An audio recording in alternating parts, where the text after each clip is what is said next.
Hi guys, good afternoon. So இதயம் serial review பார்த்துடலாமா? அதுக்கு முன்னாடி நம்ம சேனலை சப்ஸ்கிரைப் பண்ண மறந்துடாதீங்க. லைக் பண்ணுங்கள், ஷேர் பண்ணுங்கள், கமெண்ட்ஸ் பண்ணுங்கள். இந்த சீரியலை என்னத்தை தான் கைஸ் நான் ரிவ்யூ பண்ணுறதுன்னு எனக்கே தெரியலைங்க. அரைச்சமாவே போட்டு அரைச்சிக்கிட்டே இருக்கிறாங்க. எங்கிட்டாவது ஒரு சைடு ஆதிக்கு ஒரு ஞாபகம் வர மாதிரியோ, இல்லை இந்த கூமுட்டை லூசு பிடிச்ச பாரதி வாயை திறந்து நீதாண்டா என் புருஷன்னு சொல்கிற மாதிரி கதை இருந்தால் தானடா பார்க்க விரும்புவாங்க மக்கள். ஐயோ, கழுத்தாக இருக்கிற மாதிரி அறுத்துட்டு இருக்கிறீங்கடா. நாடகங்களை போட்டுட்டு இம்சையை கூட்டுறீங்கடா. உண்மையிலே இதயம் சீரியல் எடுக்கிறவன் டைரக்டர் மட்டும் கையில் கிடச்சான்னு வச்சுக்கோங்களேன். அப்படி தான் இருக்குது, எரிச்சலாக வருது. சீரியல் பார்க்குறக்கே ரொம்ப இரிட்டேட்டிங்காக இருக்குது. ரொம்ப ரொம்ப இரிட்டேட்டிங்காக இருக்குது. ஏதாவது ஒரு வகையில் முடிச்சு விட்டா தானே அடுத்த சீரியல் பார்க்குறக்கே ஏதாவது ஒரு நல்லா இருக்கும். ரொம்ப கேவலமாக இருக்குது.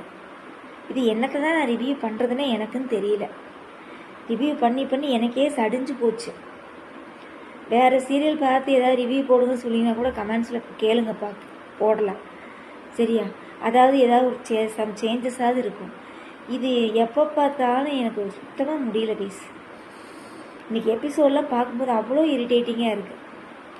இவன் சாப்பாடை கொண்டு கொடுக்குறான், கொடுத்தா நான் சாப்பிட மாட்டேன்னு சொல்கிறா.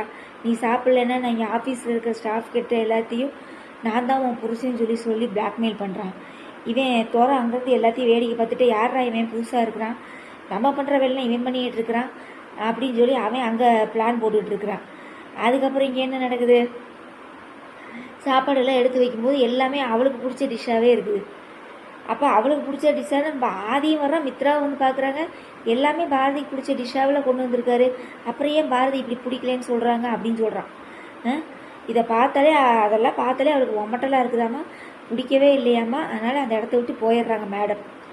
இவனும் சாப்பாடெல்லாம் எடுத்து வச்சுட்டு, பாருங்கள் சார், நான் ஆசையாக செஞ்சு சாப்பாடு கொண்டு வந்தேன், இப்படி பண்ணுறாங்க அப்படின்னு சொன்னேன். ஏற்கனவே உங்களுக்கு பூஜையில் உட்கார்றதுக்கு சொன்னதுக்கே பாரதி என் மேலே கோவப்பட்டுருக்குறாங்க. நான் இனி எதுவுமே பேச முடியாதுன்னு சொல்லி ஆதி விலகிட்டான். மித்ராவும் அதே மாதிரி தான். பாரதி கொஞ்சம் டிஸ்டர்பாக இருக்காங்க, கொஞ்சம் புரிஞ்சுக்கோங்க சூர்யா அப்படின்னு சொல்லிட்டு அவளும் சொல்கிறாப்புல. சரியா? அதுக்கப்புறம் என்ன நடக்குது? நம்ம துரை யாரா இவன் அப்படின்னு பார்த்துட்டு இருந்தான் இல்லையா?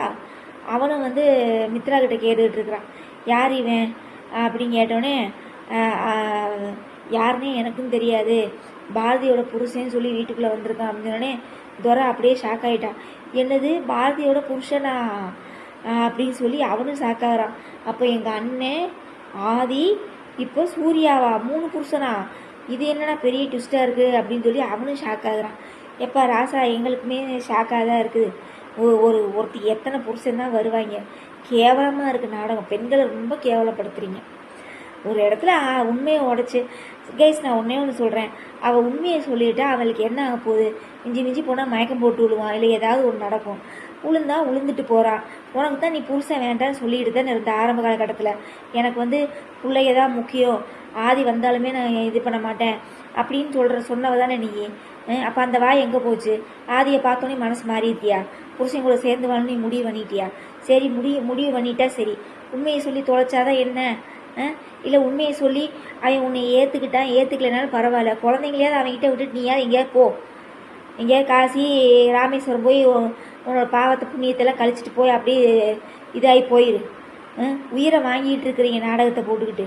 ஒரு உண்மையை நீ தாண்டா என் புருஷன்னு சொல்லி அது சொல்கிறதுக்கு அவன் செத்துருவான், உயிருக்கே ஆபத்துன்னு சொல்லி ஐயோ சாமி, ரொம்ப கேவலமாக இருக்குது, ரொம்ப ரொம்ப கேவலமாக இருக்குது.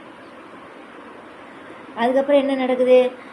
தோராட்டங்கள் சொன்னே, என்னது இவளுக்கு 3 புருஷனா? இது நம்ம லிஸ்ட்லேயே இல்லாத மாதிரி அவன் நினைக்கிறான். அதுக்கப்புறம் எது என்ன நடந்தால் என்ன? நம்மளுக்கு பாரதியை அவன் நல்லா டார்ச்சர் பண்ணுறான், அதனால் நம்மளுக்கு அது நல்லது தான் அப்படின்னு சொன்னோடனே துரை அங்கிட்டு ஒரு பாயிண்ட்டை டிஸ்ட் பண்ணி விட்டான். பார்த்தீங்களா? அந்த இடத்துல அது எனக்கு கரெக்டாக இருந்துச்சு. என்ன அப்படின்னா, மேடம் நீங்கள் அப்படி நினைக்காதீங்க, அவன் பாரதியை டென்ஷன் பண்ணுறான், அதை பண்ணுறான், இதை பண்ணுறான்னு நீங்கள் அசால்ட்டாக இருந்துடாதீங்க. ஏன்னா அவன் என்ன நோக்கத்துக்காக வந்திருக்கான்னு தெரியாது. அவன் வந்தது உங்களுக்கு பாதகமாக கூட அமையலாம். பாரதிக்கு சாதகமோ பாதகமோ அது வேறு விஷயம்.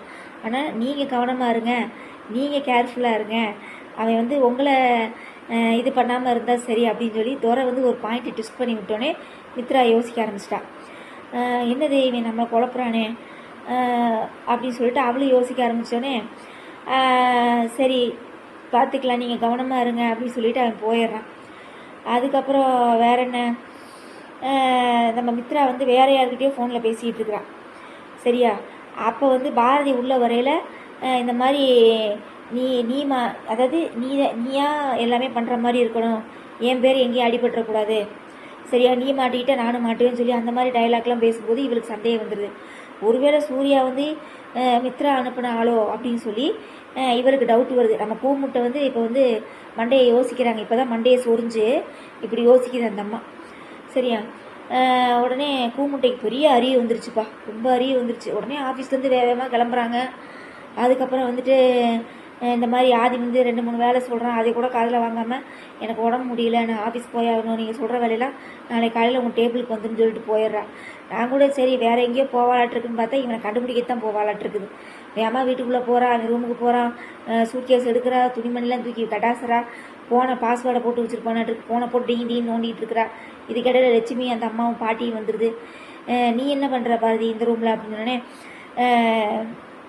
நீங்கள் 2 பேர் பேச, அதை தான் நான் சொல்லலையா, பெரியவங்க சொல்லி அதுதான் சொல்கிறேன். அவன் ஆதியும் வந்து சுயநலவாதி தான். அவன் அவங்க அம்மா செத்ததுக்கு காரணம்னு சொல்லி இஷ்டத்துக்கு போய் நினைவலைகளை அழிச்சிட்டு சுற்றிக்கிட்டு இருக்கிறான். சரியா, எல்லாமே அந்த இன்னைக்கு இல்லை கைஸ், இன்னைக்கு சனிக்கிழமையா, சனி வெள்ளி வியாழன்னு நினைக்கிறேன், வியாழனா புதன்கிழமையான்னு தெரியல. அந்த எபிசோடில் வந்து பார்த்தீங்கன்னா ஆதி வந்து ஒரு டைலாக் விட்டுருப்பான், அதை பேச மறந்துட்டேன் நான். அதாவது சில சமயம் வந்து அவன் சூர்யாவுக்கு அட்வைஸ் பண்ணிகிட்டு இருப்பான், அந்த ஒரு வார்த்தையை சொல்லுவானா, அதை இப்போ நான் சொல்கிறேன் பாருங்களேன். அதாவது சில பேர் தன்னோட சுயநலத்துக்காக யோசிக்கும் போது மற்றவங்களும் பாதிக்கப்படுறாங்கிறத யோசிக்காமல் செய்கிறாங்கன்னு சொன்னான். அப்போ அந்த பாயிண்ட்டை அப்படியே நீங்கள் திருப்பி ஆதிக்கு போட்டு பாருங்களேன். நீ சுயநலமாகத்தானடா முடிவெடுத்த, அந்த இடத்துல நீ பாரதியும் தமிழையும் நினச்சி பார்த்துருந்தேன்னா வெங்காயமாட்டம் போய் நினைவலைகள் அழிச்சிருப்பியா நீ? மாமியாரும் மருமகளும் சண்டை போடுறாங்க, இடையில உனக்கு என்னடா வேலை? சரி சண்டை போட்டாங்க, அந்த அம்மா சூசைட் அட்டன் பண்ணிருச்சு, இவளும் தமிழ் மேலே இருக்கிற ஒரு அக்கறையில் கத்தி விட்டா உங்கள் அம்மாவை. சரியா, அப்பயே நீ எனக்கு பாரதியை வேண்டாம் யாரும் வேண்டாம்னு சொல்லி நீ முடிவு பண்ணி போயிட்ட. அப்படியே போய் தொலைஞ்சிருக்க வேண்டியதானே, எதுக்கு நினைவலைகள் அழிக்கிற?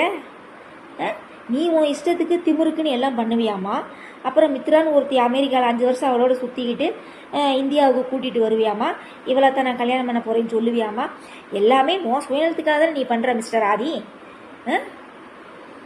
அப்போ மற்றவங்களுக்கு வலிக்காதா? ஒரு பொம்பளைய எல்லா சைடு சேர்ந்து குத்துனீங்கன்னா அப்போ அந்த பொம்பளை என்ன செய்வா? அதுக்கப்புறம் நான் பாரதியை நான் தப்பு சொல்கிறேன், புரியுதுங்களா? பாரதியை நான் மெயினாக தப்பு சொல்லுவேன். ஒரே ஒரு இடத்துல நீ தாண்டா என் புருஷன் அப்படின்னு சொல்கிறதுக்கு இவளுக்கு வாய் என்ன வலிக்குதான்னு தான் நானும் கேட்குறேன்.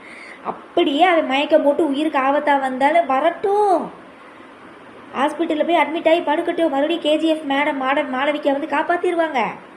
You don't worry Mrs Bharathi. சரியா, பாரதி ஆதி அவர்களே, சரியா, ஒரு இடத்துல நீங்கள் உண்மையை சொல்லிட்டீங்கன்னா அந்த குழந்தைங்களுக்கு அப்பா கிடச்சிரும்ல. அவன் வந்து உன்னை ஏற்றுக்கலையா அது 2வது விஷயம். அந்த குழந்தைங்களுக்கு அப்பா கிடச்சிரும்ல, உனக்கு புருஷன் கடைக்காட்டி போய் தொலையுது.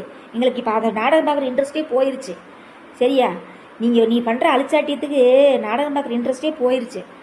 இதில் வேற அவார்டு ஃபங்க்ஷனில் வேற என்னது இதயம் சீரியலுக்கு சப்போர்ட் பண்ணுங்கள், மண்ணாங்கட்டி சப்போர்ட் பண்ணுவாங்களாம்மா. கதையாட்டமாக இருக்குது, கேவலத்தின் உச்சமாக இருக்குது இதயம் சீரியல், கேவலத்தின் உச்சம். ஒருத்த வந்து உன் புருஷன்னு சொல்லிகிட்டு இருக்கிறான், எவ்வளோ ஒரு இதாக இருக்குது. அந்த பாட்டி சொல்கிறதுல தப்பே இல்லை, இவன் வந்து ஒரு சரியான இத்து போனவன். இவன் வந்து கல் நெஞ்சக்காரி இல்லை, பாறாங்கல்காரி. கல் கூட சில சமயம் இப்படி உடச்சா கூட உடஞ்சிடான், பாறாங்கல் பாம்பு வச்சு தகர்த்தாதான் தகரும். அந்த மாதிரி இவளை வந்து யாராவது ஒருத்தன் வந்து பாம்பு வச்சு தகர்க்கணும்னு இந்த சூர்யா உள்ளே இறக்கி விட்ருக்கான். அது யாருன்னு கேட்டிங்கன்னா கண்டிப்பாக வாசுவாக தான் இருக்கும். சரியா, அந்த ஃபோன் பேசுகிறேன் வந்து கண்டிப்பாக வாசுவாக தான் இருக்கும். ஏன்னா என்னோடய கணிப்பில் அப்படி தான் தோணுது. ஏன்னா அந்த வாய்ஸு, அந்த பின்னாடி தோரணம், இது எல்லாமே வாசு மாதிரியே தான் இருக்குது. ஏன்னா அப்புறம் பாரதிக்கு பிடிச்ச சாப்பாடெலாம் எப்படி தெரியும்? நான் தான் ஒன்று சொல்லலையா கைஸ், இவ வந்து ஆதியத்தான் புருஷனாகவே நினச்சிட்டு இருக்கிறா. வாசு ஒரு இடத்துல கூட நினச்சே பார்க்குறதில்ல. நீங்கள் நல்லா கவனிச்சு பாருங்கள், ஒரு இடத்துலையாவது என்ன அவன் தலையில் பூ வச்சு விட்ருக்க மாட்டானா வாசு? ஒரு இடத்துலையாவது அவன் சேலை கட்டி விட்ருக்க மாட்டானா? ஒரு இடத்துலையாவது உனக்கு சாப்பாடு ஊட்டி விட்டுருக்க மாட்டானா? ஒரு இடத்துலையாவது உன் பிறந்த நாளைக்கு அவன் கேக் வாங்கி விஷ் பண்ணியிருக்க மாட்டானா? ஒரு இடத்துலையாவது நீ வாசுவை நினச்சி பார்த்துருக்கியா? அவன் ஜெத்த அன்னைக்கு அழுத. அது யார்? நம்ம ஜனனி அழுதாங்க. இப்போ அந்த ஜனன்ற கேரக்டர் தான் இந்த பல்லவியை கொண்டு நடிக்க வச்சுட்டு இருக்கிறாங்க. சரியா? அது வேறு விஷயம். அதை நம்ம பேச தேவையில்லை. இது ஒரு கூமுட்டை. இது ஒரு கூமுட்டையை பேசுறதுக்கு நம்ம பேசாமையே இருக்கலாம். ஒரு இடத்துலையாவது நீ வாசுவை நினச்சி அழுதுருக்கியா? ஐயோ ஒரே அந்த ஹார்ட்டை எடுத்து இவனுக்கு வச்சுட்டாங்களாமா. வாசுவை கொண்டு அந்த ஹார்ட்டை எடுத்து இவனுக்கு வச்சங்காட்டியும் அந்த டைமில் கோச்சிக்கிட்டு ஆண்டாள் வீட்டில் போய் உட்காந்தவ தான். அதுக்கப்புறம் ஆதியை ஏற்றுக்கிட்டு செஞ்சுக்கிட்டு நீ வாழ்ந்தது வாழ்க்கையே கிடையாது தான், இல்லைன்னு சொல்லலை. ஒரு இடத்துலையாவது நீ வாசுவை நினச்சி பார்த்தியா? அப்போ அவன் புருஷனே இல்லாத மாதிரி தானே இருக்குது. ஐயோ மொத்தத்தில் மக்களை முட்டாளாக்குறாங்க. அது மட்டும் நல்லா தெரியுதுங்க. சரியா? நம்மெல்லாம் இந்த மாதிரி நாடகங்கள் எடுக்கிறாங்க, நம்ம பார்க்காம விட்டோன்னு வச்சுக்கோங்களேன், ஆட்டோமேட்டிக்காக டேரக்டர் அந்த எடுக்கிறவங்க எல்லாம் திருந்திடுவாங்க. அது மட்டும் இல்லாமல் முந்தியெல்லாம் சீரியலில் பார்த்திங்கன்னா இந்த மெட்டி ஒலி மற்ற சீரியல், பழைய சீரியல்லாம் பார்த்திங்கன்னா தூர்தர்ஷனில் போட்ட சீரியலு, மற்ற சீரியல்லாம் பார்த்திங்கன்னா அந்த கதைக்கான அம்சமாகவே இருப்பாங்க. இப்போ ஒரு வேலைக்காரவனா வேலைக்காரமாங்களே இருப்பாங்க. சரியா? ஒரு பணக்காரவனா பணக்கார கத்திலேயே இருப்பாங்க. சரியா? ஒரு தொழிலாளினா தொழிலாளி மோட்டிவ்லேயே இருப்பாங்க. இப்போ சீரியலில் எப்படி தெரியுமா? எல்லாருமே ஒரே காஸ்டியூமு, பணக்காரவும் சரி ஏழைனாலும் சரி எல்லாம் ஒரே வண்டியாக தூக்கிட்டு வந்து மாட்டிக்கிறாளுங்க. அந்த சேலை இப்படி மடித்து கட்டின சேலை கசங்காமல் நடிக்கிறாங்க எல்லோரும். ஒரு படத்தில் நடிக்கிறவங்க கூட சகதியில் புரள்றான். சரியா? ஒரு மண்ணில் புரள்றான். எதையோ செஞ்சு சட்டையை அழுக்காக்கி கூட நடிக்கிறாங்க படத்தில் நடிக்கிற ஹீரோக்கள் எல்லாருமே. ஆனால் இந்த சீரியல் நடிக்கிறவங்க பாருங்களேன், ஒரு சேலை இப்படி கசங்கிடக்கூடாது. எனக்கு தெரிஞ்சு இந்த சின்னஞ்சிரிக்கிலேன்னு ஒரு சீரியல் போடுறாங்க பாருங்க, அந்த அம்மா இன்னும் அந்த சேலையை மாற்ற மாட்டேங்குது. என்னைக்கு அவன் கருணா தாலி கட்டினானோ அதே சேலையிலே இருக்குது இந்த அம்மா. 3 வாரம் எபிசோடு ஓடிக்கிட்டு இருக்குது, இன்னும் அந்த அம்மா சேலையை மாற்ற மாட்டேங்குது. ஏதாவது சேலைகள் இருந்தால் வாங்கி கொடுங்கடா, வேறு சேலையாவது மாற்றிக்கிட்டு நடிக்கட்டும். அப்பா சாமி, எப்படி இப்படின்னு அப்படியே எல்லாம் அப்படி நின்றுக்கிட்டே டயலாக் பேசுகிறாங்க. அப்படி நின்றுக்கிட்டே ஃபேஸ் ரியாக்ஷன் தான் எல்லாமே. அப்படியா இப்படியா அவன் நீ செஞ்சுட்டானா, நான் உனக்கு இது பண்ணாமல் விட மாட்டேன் அப்படின்னு அந்த எல்லாமே பார்த்தீங்கன்னா அந்த நின்றுக்கிட்டே தான் நடிக்கிறாளுங்க. ஒரு இடத்துலையாவது அந்த கதைக்கு தகுந்த மாதிரி நம்மளை மாற்றிக்கிட்டு முக பாவனையோட நடிக்கலாம் அப்படின்ற இதே இல்லை. என் வீட்டுக்காரர் கூட கேட்பாரு, எப்படிம்மா இப்படி நின்றுக்கிட்டே நடிக்கிறாளுங்க எல்லாம் அப்படின்னு. அது இந்த எல்லா சீரியலும் தான் சொல்கிறேன், அவசியம் வர்றேன். சரியா? ஸோ மொத்தத்தில் இதயம் சீரியல் ரொம்ப இதாக இருக்குது கேஸ். சரியா? மித்ரா தான், சூர்யாவும் மித்ராவும் சேர்ந்து தான் நம்மளை இது பண்ணுறாங்கன்னு சொல்லிட்டு இந்த கூமுட்டை அவன் ஃபோன்லாம் செக் பண்ணுதாமா, ஃபோனை பிடுங்கிட்டான். சூர்யா ஃபோனை பிடுங்கிட்டு, ஏன் பொண்டாட்டி ஃபோனை கேட்டால் நான் கொடுத்துருப்பேன்ல, இது என்ன இப்படி பண்ணுறீங்க, அது எப்படி எல்லா பொண்டாட்டிகளும் ஒரே மாதிரி இருக்கீங்க அப்படின்னு சொல்லி அவன் அங்கிட்டு பேச ஆரம்பிச்சுட்டு இருக்கிறான். உடனே கையை பிடிக்கிறான் அப்படின்னு அடிக்க வர்றா. அடிக்கும்போது அடிக்க மாட்டாலாமா, கையை எப்படின்னு கீழே இறக்கிடுறாளாமா. இதோட முடிச்சிருக்காங்க கேஸ். இனி அடுத்த வாரம் மூலம் என்ன செய்ய காத்திருக்கீங்கன்னு தெரியல. ஸோ அதுக்கப்புறம் இந்த துறை வேறு இன்னொருத்தர் மித்ரா கிட்ட சொல்லியிருப்பான், சீக்கிரமாக அவனை கண்டுபிடிக்கிற வழியை பாருங்கள், அவன் யார் என்னங்கிறது தெரியல, கண்டிப்பாக பாரதிக்கு ப்ளஸ் பாயிண்ட்டோ இல்லையோ உங்களுக்கு மைனஸ் பாயிண்ட்டாக அமைஞ்சிடக்கூடாதுன்னு சொல்லி துறை அங்கே ஒரு ட்விஸ்ட் பண்ணது கரெக்டான ஒரு விஷயமா இருக்குது. அவ்வளோதாங்க கேஸ். உங்களோட நிறைய குறைகளை கமெண்ட்ஸில் சொல்லுங்கள். மற்ற சீரியலை பொறுத்தளவு கார்த்திகை தீபம் அவங்க அம்மா இடத்த கொடுத்துருப்பான் இல்லையா, அந்த இடத்த விற்று பணத்தை கொண்டு வந்து அவங்க அத்தைக்காரி கொடுத்துட்டா. இனி இவ அந்த 5 கோடி ரூபா செலவு பண்ணி அந்த இடத்த மறுபடியும் வாங்கி மருமையன் கேட்டேன்னு சொல்லிட்டு அந்த அந்த இடத்துல ஆதரவற்ற இல்லம் கட்டுவாளாட்டிருக்கும். அப்படியே தான் இருக்கும். ஏன்னா அப்போ திருந்தி வரணும் இல்லையா. அப்புறம் வேறு என்ன கேஸ், சந்தியாராக முடியுதா இல்லை சந்தியாராக டைமிங் மாற்றிட்டாங்களா இல்லை எனக்கு புரியல. ஏன்னா 9:30 மணிக்கு போடுறாங்க. 9 மணிக்கு கார்த்திகை தீபம், 9:30 மணிக்கு சந்தியாராகம். இப்போ 9:30 மணிக்கு நவம்பர் 3 திருமாங்கல்யாணம் போடுறீங்க. இத்தனை நாள் விரைவில் போட்டாங்க. இன்றைக்கி தான் டேட் பார்த்தேன், நவம்பர் 3 ஸ்டார்ட் பண்ணுறாங்களாட்டு இருக்குது. இரவு 9 மணிக்கு 9:30க்குன்னு போடுறாங்க திருமாங்கல்யம். அப்போ வேறு ஏதாவது சீரியல் நீ எதுக்கு அப்புறம் மௌனம் பேசியதே முடிய போகுதுன்னு தெரியல. ஸோ அதுக்கப்புறம் வேறு என்ன, கெட்டி மேளத்தில் நம்மளோட வெற்றியை மாற்றிட்டாங்க. யார்? நம்ம யாரடி நீ மோகினியில் வந்தார் பாருங்க ஸ்ரீ அவர் தான் இப்போ வெற்றியாக நடிக்கிறாரு. ஏன் வெற்றியாக நடித்தவர் வந்து நாடகத்தை விட்டு விலகினாருன்னு தெரியல. ஆமாம் கைஸ், அவன் எப்படி ஆள் எப்படி ஹீரோ, அவனை கொண்டு மொக்க பண்ணி வச்சா அப்புறம் அவன் நடிப்பானே? அதெல்லாம் நடிக்க மாட்டான். மகேஷுக்கு இருக்கிற ஒரு கேரக்டர் கூட இவனுக்கு இல்லை. எப்போ பார்த்தாலும் வண்டியில் சுற்றுறது, துளசி பின்னாடி அலையிறது, இப்படியே தானே கேரக்டர் போயிட்டே இருக்குது. அவ்வளோதான். அப்புறம் அது ஒர்த்து இல்லை, அந்த கேரக்டருக்குலாம் அவ்வளோதான் ஒர்த்தாட்டிருக்குது. அதனால் ஸ்ரீயை கொண்டு வந்து போட்டாங்க. ஏற்கனவே ஆடி நீ மொயின்லேயுமே அவன் வந்து பாதியிலே போனவன் தான் ஸ்ரீயும். சரியா, அதுக்கப்புறம் வேற ஆள் தான் நடித்தான்னு நினைக்கிறேன். இப்போ இந்த சீரியலில் பாதியில் வந்திருக்கான். நீ இது எத்தனை நாளைக்கு நடக்க போகுதுன்னு தெரியல, வெயிட் பண்ணி பார்ப்போம். அப்புறம் வேற என்ன, வீரா சீரியல் நான் பார்க்குறதே இல்லை, உங்களுக்கே தெரியும், நான் சொல்லிக்கிட்டேன் நேற்று. மத்தியானம் போடுற சீரியலில் வாரிசு சூப்பராக போயிட்டுருக்கு. சீக்கிரம் சிபிக்கும் தமிழுக்கும் கல்யாணம் நடக்கணும், அதான் நம்மளோட ஆசை. அதுக்கப்புறம் வேறு என்ன, மனசெல்லாம் இந்த ஓடிட்டுருக்குது. மௌனம் பேசியதே துளசிக்கு அந்த குழந்தை மேலே ஆசை வந்துடுத்து. சரியா, அதாவது தான் குழந்தை அப்படிங்கிறத ஆசை வந்துருச்சு. அதை வந்து ஜனனி இருந்துட்டு அது ஏன் குழந்தை, அது எப்படி ஓன் குழந்தை ஆகுன்னு சொல்லி அவள் சண்டை போட்டுட்ருக்குறான். என்ன தான் நீ சண்டை போட்டாலும் சுமக்கிறா அவள் தானே, அப்போ பெற்றதாய் அவ்வளோ தானே. ஜனனி ஆரம்பத்துலேருந்து டைரக்டர் வந்து ஜனனியை வந்து முதல்ல அப்ராணியாக காமிச்சார், பைத்தியக்காரி மாதிரி காமிச்சிட்டு. நான் கூட அவளுக்காகலாம் சப்போர்ட் பண்ணி பேசினேன் கேஸ் ஒரு காலத்தில். சரியா, அந்த சீரியல் ஸ்டார்டிங்லாம் ஐயோ ஜனனி பாவம், ஜனனி இருக்கிற இடத்துல இந்த துளசி வந்து இருந்துக்கிட்டு அழிச்சாட்டியம் பண்ணிகிட்டு இருக்கேன்னு நான் துளசியெல்லாம் தப்பாக பேசினேன். இப்போ வந்து அந்த ஜனனியோட கேரக்டரை டோட்டலாக அப்படியே சேஞ்ச் பண்ணிட்டார் டைரக்டர், அப்படியே நெகட்டிவ் ரோல். சரியா, ஜனனி வந்து கெட்டவ அப்படின்ற மாதிரி காமிச்சு துளசியை வந்து நல்லவ உத்தம பத்தினி அப்படின்ற மாதிரி காமிச்சிட்டாரு. மௌனம் பேசியதே டைரக்டர் சார். ஸோ ஓகே, அதாவது படங்களை வந்து இப்படி தான் படம் எடுக்கணும்னு சொல்லி இது இருக்குது. ஆனால் சீரியலுக்கு அந்த மாதிரி இல்லையாட்டிருக்குது. அதனால் கதைகளை வந்து எங்கிட்ட வேணாலும் திசை திருப்புறாங்க, அதான் உண்மை. ஓகே கேஸ், வேறு என்ன, இன்றைக்கி நான் ரிவ்யூவே பண்ண வேணான்னு நினச்சேன், என்னால் முடியல, எனக்கு சிஸ்டமே இல்லை கேஸ்.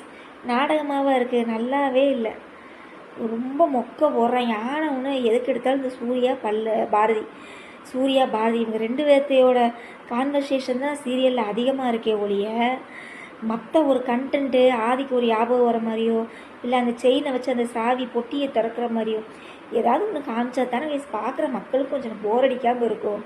எப்போ பார்த்தாலும் அரைச்சா ஏன் பார்ப்பான், ஒருத்தனும் பார்க்க மாட்டான். சரியா, ஓகே, எனக்கு வீடியோ ரொம்பவே லென்த்தாக போச்சு. சரி, முடிச்சுக்கலாம், மண்டே பார்க்கலாம். ஓகேவா, கண்டிப்பாக நம்ம சேனலுக்கு சப்போர்ட் பண்ணுங்கள். உங்களோட நிறைய குறைகளை கமெண்ட்ஸில் சொல்லுங்கள். ஓகேவா, நம்ம மண்டே ரிவ்யூவில் பார்க்கலாமா? பை.